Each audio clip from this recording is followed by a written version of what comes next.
नमस्कार दोस्तों, ये मेरा MS वर्ड का पार्ट 3 वीडियो है और इस वीडियो में मैं आपको बताने वाला हूँ MS वर्ड में इंसर्ट मेनू बार के टेबल और पेजेस के ऑप्शन के बारे में। तो स्टार्ट करते हैं आज का यह वीडियो।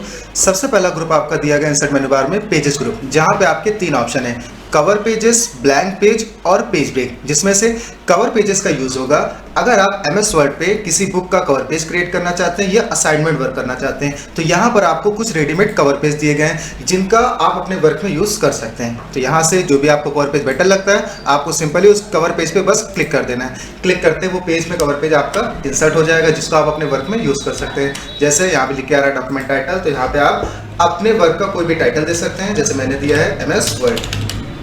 देन कुछ भी आप सब टाइटल के तौर पे लिख सकते हैं और ये आपका कंटेंट वगैरह।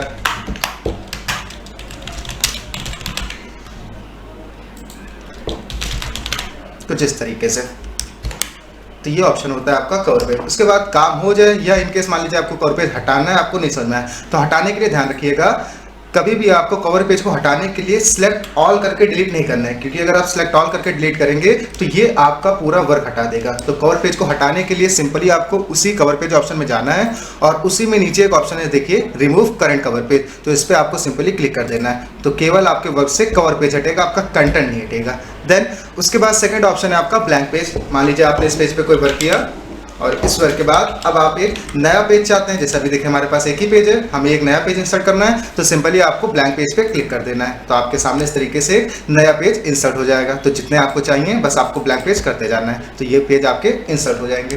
देन उसके बाद ये ध्यान रखिएगा, अगर आपको कभी MS वर्ड में पेज को डिलीट करना है, तो पेज को यहाँ पे डिलीट करने के कुछ तरीके हैं। जैसे अगर आपके सामने इतने सारे पेज हैं और आप बाकी जैसे जिस पे कंटेंट तैयार है उसको छोड़ के बाकी पूरे पेजेस डिलीट करना चाहते हैं, तो सिंपली आपको सेकंड पेज से लेकर के लास्ट तक सभी पेजेस को सिलेक्ट करना और कीबोर्ड से डिलीट बटन प्रेस करना है। तो देखिए कुछ पेज डिलीट हो गया। उसके बाद अब अगर इनकेस मान लीजिए अभी आपका फर्स्ट पेज आ रहा है और बाकी के आप दोनों पे डिलीट करना चाहते हैं, तो उसके लिए आपको फर्स्ट पेज के लास्ट में कर्सर रखना है और कीबोर्ड से डिलीट बटन को प्रेस करना है। तो ये देखिए इस तरीके से आप अपने वर्ड में पेजेस को डिलीट कर सकते हैं। देन नेक्स्ट उसके एक ऑप्शन है आगे, पेज ब्रेक ऑप्शन। इस ऑप्शन का यूज होता है जैसे अभी आपने एक पैराग्राफ में एवरेज 5 पैराग्राफ लिख रखे हैं, एक पेजेस में आपने 5 पैराग्राफ लिख रखे हैं।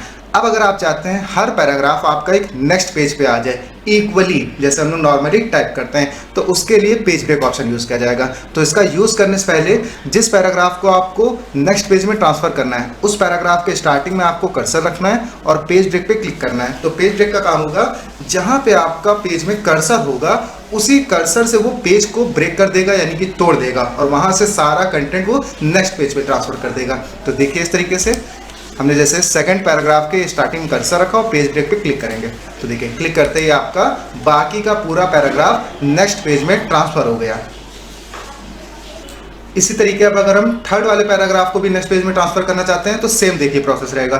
थर्ड पैराग्राफ के स्टार्टिंग में कर्सर रखा और पेज ब्रेक पे क्लिक कर दिया, तो ये देखिए कुछ इस तरीके से आपका नेक्स्ट कंटेंट भी नेक्स्ट पेज में ट्रांसफर हो जाएगा। तो ये यूज होता है पेज ब्रेक का।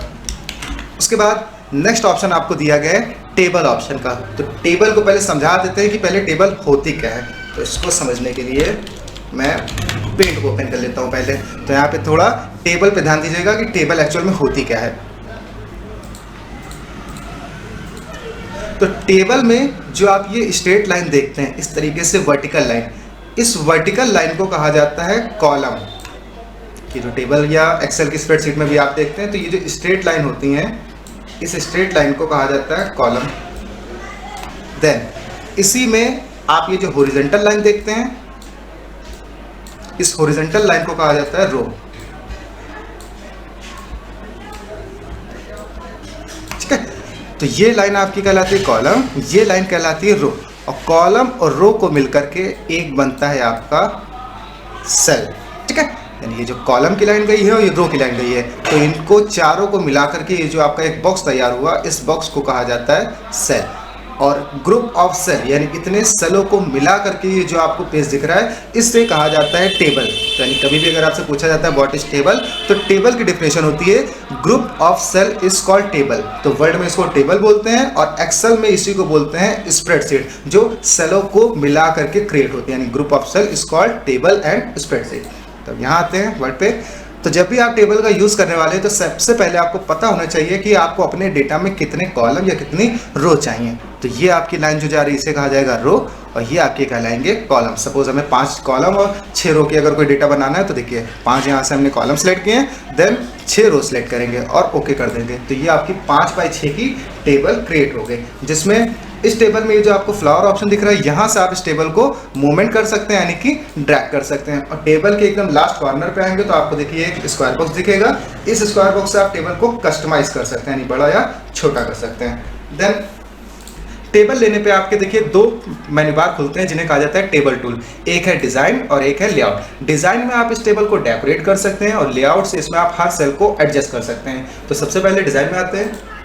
डिजाइन में यहाँ पे आपको दिया गया है टेबल स्टाइल ऑप्शन। जैसे अगर आपको इस टेबल को डेकोरेट करना है तो यहाँ पे आपको कुछ थीम स्टाइल दिए गए हैं जिनका आप अपने वर्क में यूज कर सकते हैं। तो यहाँ से सपोज हमने कोई भी थीम स्टाइल लिया, देन स्टाइल लेने के बाद इसी स्टाइल को अगर आपको कस्टमाइज करना है, यानी कुछ चीज़ें हटाना या रखना है, तो उसके लिए यहाँ पे टेबल स्टाइल ऑप्शन है जो इसी डिज़ाइन को कस्टमाइज करने का काम करता है। जिसमें से पहला ऑप्शन है आपका हेडर रो। हेडर रो का यूज़ होगा, अभी जैसे टेबल में अगर आप ध्यान देंगे तो ये टॉप रो काफ़ी ज़्यादा हाईलाइट है बाकी टेबल के कंपैरिजन में। तो ये जो टॉप रो है इसे कहा जाता है हेडर रो। अब हेडर रो से अगर आप हाईलाइटर हटाना चाहते हैं तो यहाँ आपको सिंपली हेडर रो ऑप्शन को अनचेक कर देना है। तो अनचेक करते ही हेडर रो का इफेक्ट आपके टेबल से हट जाएगा। देन अगर आपको रखना है तो इसी ऑप्शन को आपको वापस चेक कर देना है। उसी तरीके नीचे एक ऑप्शन है आपका टोटल रो। तो टोटल रो बोला जाएगा टेबल की बॉटम रो को। अब इन केस मान लीजिए टेबल का यूज हम कई तरह के वर्क में करते हैं, जैसे मार्कशीट बनाने में और इनवॉइस वगैरह बनाने में। तो जब कभी हम मार्कशीट या इनवॉइस बनाते हैं यानी कोई बिल, तो लास्ट में हम ज्यादातर टोटल का ऑप्शन देते हैं कुछ इस तरीके से। तो अब मान लीजिए यहाँ पर भी आपने कुछ टोटल दिया, तो आप पूरी टेबल में अगर आप ध्यान देंगे टेबल जो है वो टोटल रो से पूरी अटैच है, यानी टोटल में ज़्यादा इफेक्ट नहीं आ रहा है, जिस वजह से वो सेपरेट नहीं दिख रहा है। तो अगर आप चाहते हैं पूरी टेबल में ये जो आपकी बॉटम रो है वो सेपरेट हो जाए तो उसके लिए आप यहाँ टोटल रो पे चेक कर दीजिए। तो चेक करते ही देखिए उसमें किसी तरह से कोई हाईलाइटर या इफेक्ट आ जाएगा जिससे पूरी टेबल के कंपेरिजन में टोटल रो आपकी सेपरेट हो जाएगी, जैसे आपकी हेडर रो सेपरेट आ रही है। देन उसके बाद थर्ड ऑप्शन है आपका बैंडेड रो। यही अगर टोटल रो से हटाना है आप उसको अनचेक कर दीजिए सिंपली। उसके नीचे बैंडेड रो। तो बैंडेड रो का काम होगा, अभी अगर आप टेबल में देखेंगे कुछ रो आपकी देखिए हल्के येलो कलर में और कुछ हल्की व्हाइट शेड में। तो ये जो लाइट येलो कलर है इसी को कहा जाता है बैंडेड, कि अगर आपको इस इफेक्ट को हटाना है तो बैंडेड रो को आप अनचेक कर दीजिए तो वो पूरी टेबल आपकी प्लेन हो जाएगी। देन वापस अगर आपको रखना है तो चेक कर दीजिए। सेम यही इफेक्ट अगर आपको कॉलम में चाहिए तो उसी के देखिए जस्ट नियरेस्ट है बैंडेड कॉलम, सेम इफेक्ट आपका कॉलम में आ जाएगा। देन उसके बाद यहाँ पे एक ऑप्शन दिया गया आपको फर्स्ट कॉलम, जिसका काम होगा टेबल में देख सकते हैं आप, जैसे ये फर्स्ट कॉलम आपका पूरा हाईलाइट है, पूरी टेबल प्लेन आ रही है। तो अगर आपको ये हाईलाइटर हटाना है तो आप यहाँ फर्स्ट कॉलम को अनचेक कर दीजिए तो ये फर्स्ट कॉलम से हाईलाइटर आपका हट जाएगा।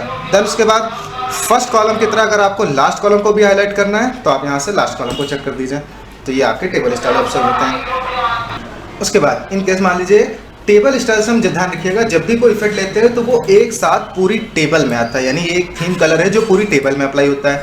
अब इनकेस अगर आप हर सेल को अलग अलग कलर करना चाहते हैं, यानी कि अलग अलग डेकोरेट करना है, तो उसके लिए पहले आपको टेबल को प्लेन कर लेना है। तो यहाँ पे देखिए प्लेन टेबल का ऑप्शन है, पहले आपको इस पर चेक करना है। देन उसके बाद उसी स्टाइल के बगल में एक ऑप्शन होता है शेडिंग ऑप्शन। तो शेडिंग का यूज होगा अगर आप टेबल में पर्टिकुलर हर सेल को अलग अलग कलर करना चाहते हैं तो उसके लिए आप शेडिंग में आ जाइए। तो जिस भी आपको सेल को कलर करना है सिंपली आपको उतने सेल सेलेक्ट कर लेने हैं और शेडिंग में जाकर आप अपने हिसाब से कोई भी कलर चूज कर सकते हैं। तो ये केवल उन्हीं सेल को डेकोरेट करेगा, कलर करेगा जिनको आपने सेलेक्ट कर रखा है कुछ इस तरीके से। तो इसमें आप पर्टिकुलर 1 सेल 2 सेल 10 सेल या पूरी टेबल को अपने हिसाब से डेकोरेट कर सकते हैं। देन हटाने के लिए सेम उतने ही सेल को सिलेक्ट कर लीजिए और शेडिंग में जाके नो कलर कर दीजिए। उसके बाद शेडिंग के बगल में आपको ऑप्शन दिया गया है बॉर्डर स्टाइल का, कि अगर आप इस टेबल में बॉर्डर डेकोरेट करना चाहते हैं स्टाइलिंग बॉर्डर, तो यहाँ से आपको पहले आना है बॉर्डर स्टाइल में, बॉर्डर की स्टाइल चूज करनी है। उसके बाद यहाँ से आप उसका इफेक्ट देख सकते हैं, ये भी बॉर्डर स्टाइल इफेक्ट होते हैं। क्लिक किया, उसके नीचे ये उसकी थिकनेस है, यानी आप उसकी लाइन को कितना थिक या कितना थिन रखना चाहते हैं, तो यहाँ से आप थिकनेस ले सकते हैं। यहाँ से आप पेन कलर भी चूज कर सकते हैं, जैसे नॉर्मली अभी हमारे बॉर्डर तो ब्लैक कलर के आ रहे हैं, बट वो भी अगर आपको कलरफुल चाहिए तो आप यहाँ से पहले कलर चूज कर लीजिए। तो यहाँ से कलर लिया, देन ड्रॉ, कुछ इस तरीके से। बाद में स्टाइल चेंज करनी हो दोबारा आप स्टाइल चेंज कर सकते हैं, कलर चेंज कर सकते हैं।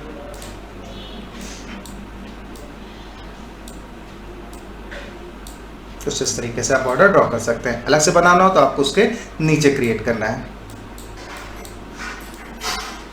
कुछ इस तरीके से। देन उसके बगल में ऑप्शन होता है आपका बॉर्डर, कि अगर इनकेस मान लीजिए अभी हम मैनुअली ड्रॉ कर रहे हैं तो हमको सिंगल सिंगल बॉर्डर ड्रॉ करना पड़ रहा है। अगर आप एक बार में पूरी टेबल बॉर्डर लगाना चाहते हैं तो पहले आपको उतने सेल को सिलेक्ट कर लेना है जिसपे आपको बॉर्डर चाहिए। देन सिलेक्ट करने के बाद बॉर्डर में जाके आप सिंपल यहाँ ऑल बॉर्डर पे क्लिक कर दीजिए। तो देखिए एक बार में आपके सारे बॉर्डर पे कलर और डिज़ाइन आ जाएगी। देन इन केस अब मान लीजिए इस बॉर्डर को आपको हटाना है तो फिर से आपको उतनी टेबल को सिलेक्ट करना है, बॉर्डर में जाके नो बॉर्डर पे क्लिक कर दीजिए। तो देखिए सारे बॉर्डर आपके हट जाएंगे। उसके बगल में आपका दिया गया एक ऑप्शन बॉर्डर पेंटर। तो ये ध्यान रखिएगा ये आपका MS ऑफिस 2013 है जो अभी मैं यूज़ कर रहा हूँ, तो उसमें आपको ये ऑप्शन दिख रहा है। ऑफिस 2007 में ये ऑप्शन आपका नहीं है। तो बॉर्डर पेंटर का यूज़ भी होगा सेम बॉर्डर को पेंट करने के लिए, यानी उस पर टेबल ड्रॉ करने के लिए। कोई खास ऑप्शन ये नहीं है कुछ इस तरीके से। तो ये आपके डिज़ाइन के सारे ऑप्शन हो गए। देन